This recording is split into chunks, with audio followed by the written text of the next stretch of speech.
I think either you've got it or you haven't. I think it's genetic. You're born with it, and some people definitely have it. You can't travel anywhere physical to find it. You just look inside. Yeah, I mean, it's hard to say, because at the end of the day you look at people's lives and either they were lucky or unlucky. Was that something that was written once they were born or not? You're born and you die. And in between, everything's going to happen. Whatever's done, it's fated. And your name's on the book. You're born such and such a date and you die such and such a date.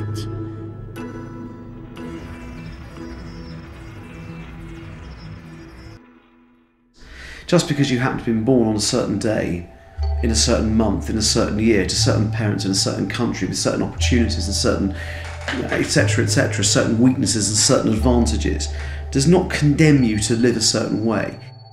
I was born on the 13th, and somebody told me that 13 is supposed to be lucky for Jews, and I don't know if it is, but I live at number 13. There's no question you get people who just somehow or other, whatever they do, it goes wrong. And you get this sense of a luckless fellow who tries everything. He's the person who every time they drop a bit of toast, it falls butter side down. But I'm a Schlimazel. I am an unlucky person. I'm followed around by bad luck. Every time I get my bag hooked on the door handle, it's confirmation of anti-Semitism. There's something laying on the floor. 9 people will walk past and won't even, that another person will pick it up, make a fortune out of it. That's muzzle.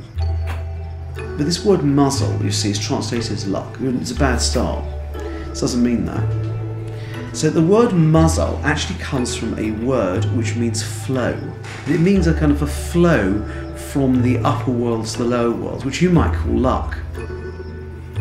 Well, if you literally translate it, there's a literal translation and there's how people use it. Muzzle means luck.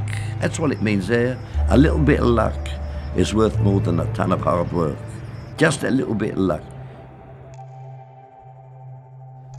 It's a bit like an aerial. If you want to get a television signal, you've got to put the aerial on the roof and you've got to make sure it's facing the right way, and then it's connected to your television. Your television will do all that, you get a picture. But if you don't do those things, it doesn't matter how good the air is, you won't get a picture. You can have flow of good energy or a flow of bad energy. It's not part of what people would say is science or rational thinking. It doesn't necessarily make sense. If you took 2 identical twins and you gave them the same life and one was lucky and one was unlucky, there'd be no rational explanation for that. There's a big chunk of our life that we discuss in these terms: bad luck, good luck. It's just a way for us to talk about it. We need that. We need a way to discuss all these things that happen to us that we can't explain. Luck is like a remnant of a very primitive belief in the power of outside forces over us. Back in ancient times, there was the art of astrology, being able to predict things in the stars through the heavens. Astrology is looking for meaning in life, as all religions are, but astrology is not a religion. You don't believe in astrology any more than you believe in a telephone. Judaism definitely believes in the kind of karma idea, what they call measure for measure. If the stars, if you like, are not treating you well, that's possibly because you're not treating other people well. But Jewish people can be very, very superstitious, that's for sure. Somebody did put a curse on me once and I had it removed. I do get a vibe sometimes. You think certain people, you feel that maybe they can wish you bad luck. When things go badly wrong, then we'll try all the mumbo jumbo we know to try and make it work out. So somewhere or other, that sort of superstitious kind of stuff is probably lurking in all of us. Like when you get to the ladder and you think, well, do I walk under it or do I not walk under it? And you think, well, actually, if it's just as quick to walk around it virtually, give or take half a second, why not walk around it? See, Jewish people don't believe in luck. We believe that, things are meant to happen. I believe that it's in the Talmud that says a leaf does not fall from a tree that the Almighty isn't aware of. We live our lives It's like a piece of embroidery. We see the rough side of it, but there might be a very beautiful side on the other side that we can't see. We only see all the stitching on the wrong side of the fabric.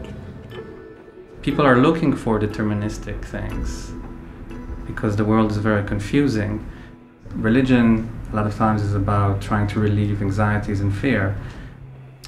Faith wears a fancier dress. Faith is like superstition with A levels, I guess. Maybe you could say that superstition is about avoiding problems, and faith is trying to give meaning. But the two are definitely linked. But there's always been a tension between kind of popularist sort of, hesitate to use the word, peasant religion, and the kind of, philosophers and thinkers who say, no, it's not like that, you don't need to do that.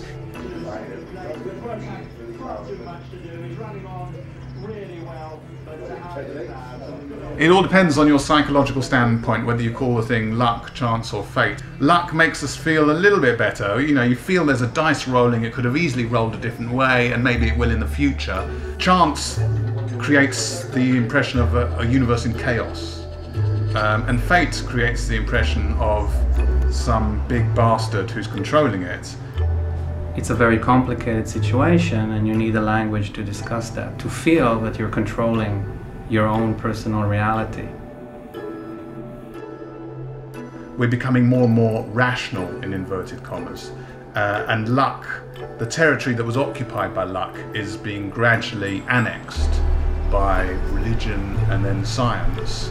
What science is actually doing is probably bringing us closer to God, because we have more understanding of the incredible way in which the world is constructed.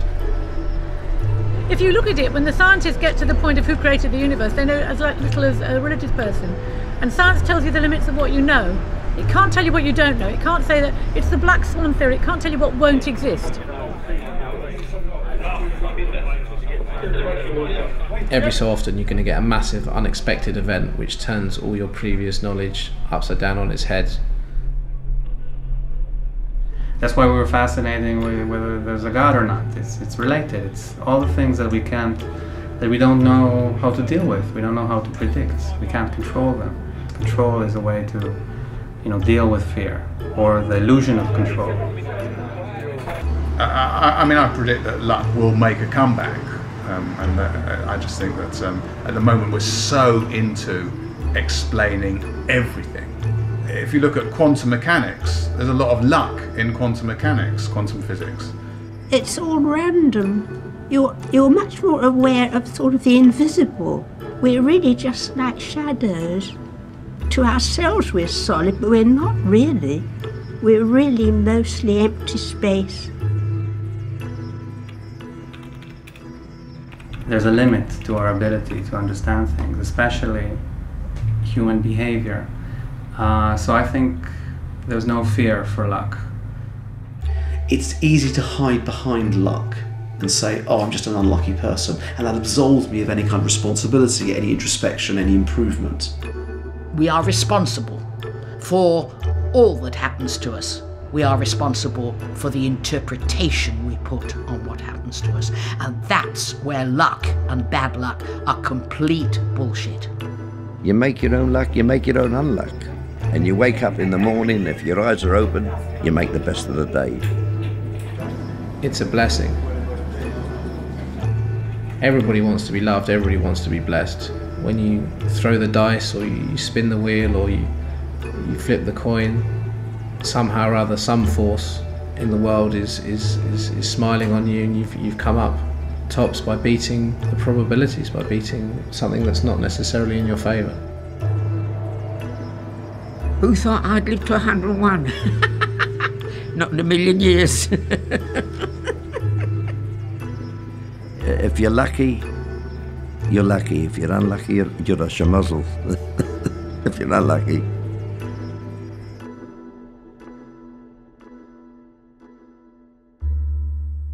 I am a Schlimazeltov myself. I think we all are. But I know that's because of my psychological makeup. And I know if I just went to therapy 3 times a week instead of once a week, I might become more lucky. But, we've all got things to do.